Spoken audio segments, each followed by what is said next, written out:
Today, Hadley, Massachusetts, is a quiet New England town marked by fertile fields, old houses, and a long, settled calm.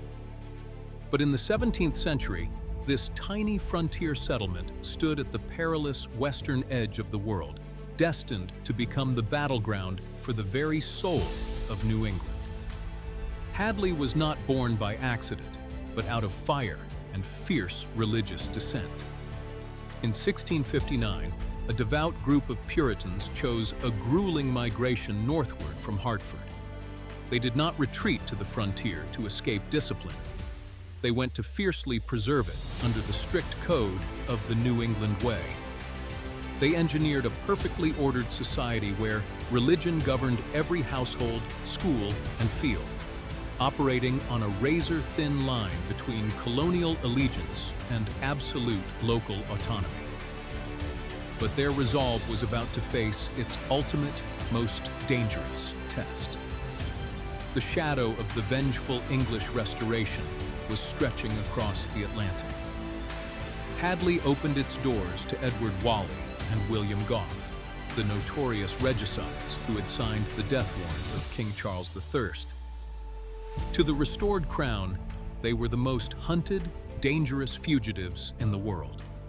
To Hadley, they were men to be protected at all costs.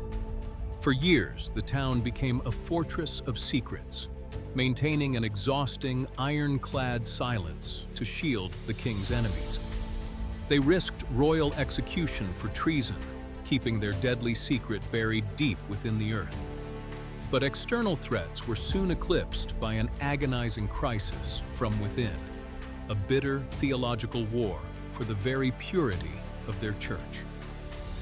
As the children of the founders failed to mirror the intense spiritual conversions of their parents, the community fractured over the halfway covenant. Neighbors who had once shared a silent, dangerous bond protecting fugitives now looked upon one another with deep suspicion. The rot of division spread from the meeting house to the town grammar school, turning the discipline of the young into a proxy war for control. Sensing weakness, the English crown struck. The Massachusetts charter was revoked, and the tyrannical dominion of New England imposed direct royal rule.